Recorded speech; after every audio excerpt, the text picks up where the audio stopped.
Hello, friends. Welcome to my channel. I hope you all are fine and safe at home. तो आज हम करने वाले हैं कक्षा छठी की हिंदी पाठ्य पुस्तक वसंत का पाठ 11 जो देखकर भी नहीं देखते। तो यह जो पाठ है यह एक निबंध की तरह, एक एसे की तरह लिखा गया है जिसकी लेखिका है हेलन केलर। आई होप आपने हेलन केलर का नाम कभी ना कभी तो सुना ही होगा। यह एक ऐसा नाम है जो घोर अंधकार में भी रोशनी देता रहा है। तो चलिए पाठ पढ़ने से पहले लेखिका के बारे में जान लेते हैं। हेलन केलर का जन्म 1880 में हुआ था। जब वह 1.5 वर्ष की थी, बचपन की एक गंभीर बीमारी के कारण उनकी देखने और सुनने की शक्ति जाती रही, परंतु उन्होंने हार नहीं मानी। उनकी जो शिक्षिका थी जिनका नाम एनी था, उन्होंने हेलन को बहुत ही ज़्यादा प्रोत्साहित किया पढ़ने के लिए। उनकी मेहनत के कारण हेलन केलर पढ़ना और लिखना सीख गई थी। जब हेलन कॉलेज में पढ़ाई कर रही थी, उसी समय उन्होंने अपनी आत्मकथा, जिसे हम ऑटोबायोग्राफी बोलते हैं, वह लिखी। आत्मकथा या ऑटोबायोग्राफी होता है जब हम खुद अपने जीवन के बारे में, अपनी लाइफ के बारे में खुद ही लिखते हैं, तो हम उसे आत्मकथा या ऑटोबायोग्राफी कहते हैं। तो कॉलेज के दिनों में ही हेलन ने अपनी आत्मकथा the story of my life लिखी और वह प्रकाशित भी हुई। प्रकाशित मतलब पब्लिश भी हो गई थी। दुनिया की सभी भाषाओं में इस किताब के अनुवाद हुए हैं। अनुवाद मतलब अब दुनिया की सभी भाषाओं में, सभी लैंग्वेजेस में यह जो किताब उन्होंने लिखी थी, ऑटोबायोग्राफी लिखी थी, इसका ट्रांसलेशन हो चुका है। इसके अलावा भी उनकी 10 पुस्तकें और सैकड़ों लेख प्रकाशित हुए हैं। तो हेलन केलर जो थी वह दुनिया भर में घूमकर अपने जैसे लोगों के लिए उन्होंने बहुत ही ज्यादा काम किया। हेलन केलर भारत भी आई थी। तो यह जो पाठ है जो देखकर भी नहीं देखते, इसमें वह बताती है कि किस तरह इंसान या किस तरह जो मनुष्य है वह अपने आसपास की प्राकृतिक चीजों को देखकर भी अनदेखा कर देते हैं। तो चलिए पाठ पढ़ते हैं। कभी कभी मैं अपने मित्रों की परीक्षा लेती हूँ, यह परखने के लिए। परखना क्या होता है? किसी चीज को जांचना, किसी चीज को चेक करना। तो यह परखने के लिए कि वह क्या देखते हैं। हाल ही में मेरी एक प्रिय मित्र जंगल की सैर करने के बाद वापस लौटी। मैंने उनसे पूछा, आपने क्या क्या देखा? तो सबसे पहले हेलन केलर जो हैं वह कहती हैं निबंध में कि वे कभी कभी अपने दोस्तों की एक छोटी सी परीक्षा ले लेती हैं। परीक्षा मतलब उनका एक एग्जाम ले लेती हैं, यह देखने के लिए कि वह अपने आसपास कौन सी चीज़ों को नोटिस करते हैं, कि वह अपने आसपास क्या क्या देखते हैं। तो उनकी जो एक सहेली थी, एक प्रिय मित्र जो थी, वह जंगल की सैर करके अभी अभी ही वापस लौटी थी। तो हेलन केलर बहुत ही उत्सुक थी यह जानने के लिए कि उनके दोस्त जो थी उन्होंने जंगल की सैर पर क्या क्या देखा। तो वह कहती हैं, मैंने उनसे पूछा कि आपने क्या क्या देखा? कुछ खास तो नहीं, उनका जवाब था। तो उनकी जो दोस्त वापस लौटी थी जंगल की सैर करके, उन्होंने इस प्रश्न का उत्तर दिया कि मैंने कुछ खास वहां पर नहीं देखा। मुझे बहुत अचरज नहीं हुआ। अचरज का मतलब होता है मुझे बहुत हैरानी। तो हेलन केलर कहती हैं कि जब उनके दोस्त ने उन्हें यह उत्तर दिया कि मैंने कुछ खास नहीं देखा, तो हेलन केलर ने कहा कि मुझे यह सुनकर, उनका जवाब सुनकर बहुत हैरानी नहीं हुई, क्योंकि मैं अब इस तरह के उत्तरों की आदी हो चुकी हूँ। आदी मतलब उन्हें अब इस तरह के जवाब मिलने की आदत हो चुकी है, क्योंकि वे अपने बहुत से दोस्तों से यह प्रश्न पूछती हैं और वे सभी, most of them, they usually reply कि हमने कुछ खास नहीं देखा। मेरा विश्वास है कि जिन लोगों की आंखें होती हैं वह बहुत कम देखते हैं।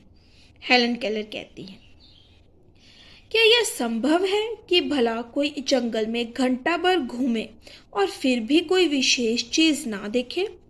तो अब वे प्रश्न करती हैं क्या ये पॉसिबल है? क्या ये संभव हो सकता है कि कोई जंगल की सैर करके आए, वहाँ पर घंटा भर घूमे और फिर भी यह उत्तर दे कि मैंने वहाँ कोई खास चीज़ नहीं देखी, कोई विशेष चीज़ नहीं देखी?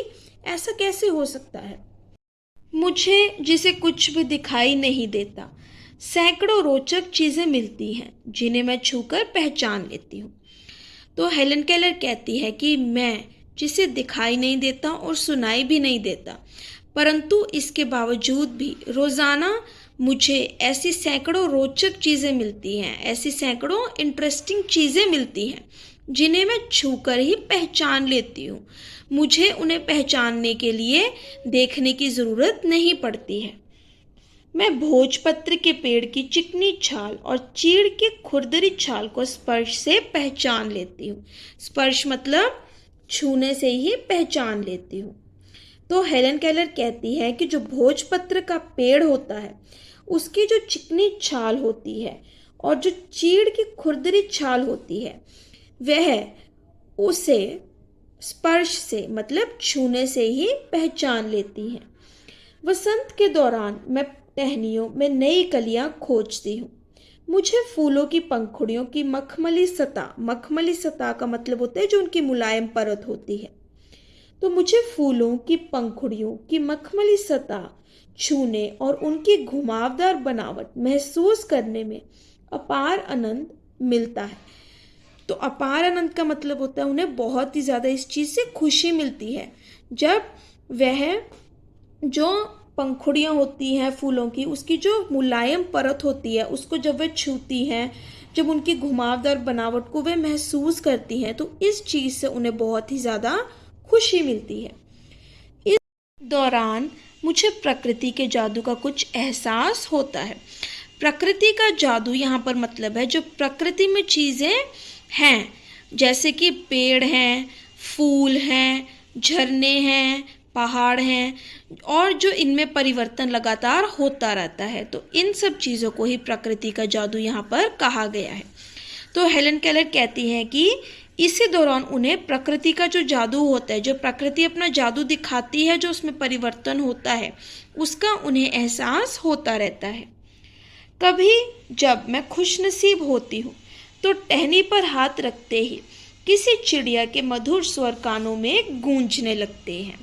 तो वह कहती हैं कि जब वह बहुत ही ज़्यादा खुशनसीब होती हैं तो क्या होता है, जैसे ही वे किसी टहनी पर हाथ रखती हैं तो ऐसा लगता है जैसे किसी चिड़िया के जो मधुर स्वर हैं उनके कानों में गूंजने लगते हैं।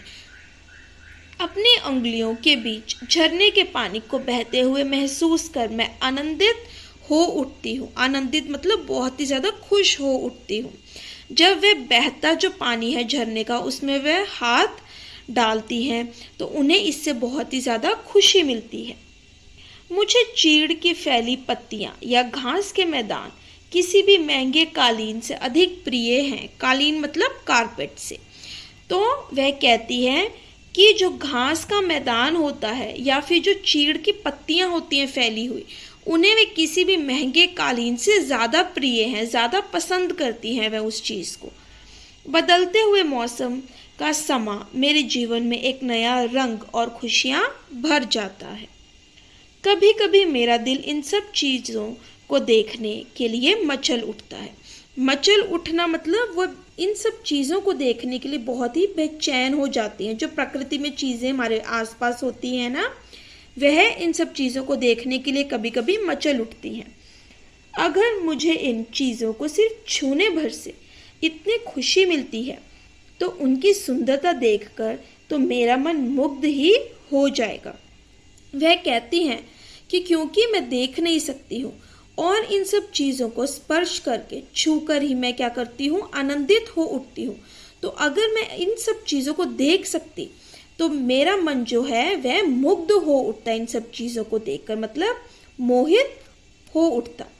परंतु जिन लोगों की आंखें हैं वे सचमुच बहुत कम देखते हैं। इस दुनिया के अलग अलग सुंदर रंग उनकी संवेदना को नहीं छूते। संवेदना मतलब उनकी अनुभूति को नहीं छूते। मनुष्य अपनी क्षमताओं की कभी कदर नहीं करता। जो हमारे पास चीज़ें होती हैं हम उस चीज़ की कदर कभी नहीं करते हैं। हम हमेशा उससे ज़्यादा अच्छी चीज़ पाने की होड़ में रहते हैं। वह हमेशा उस चीज़ की आस लगाए रहता है जो उसके पास नहीं है।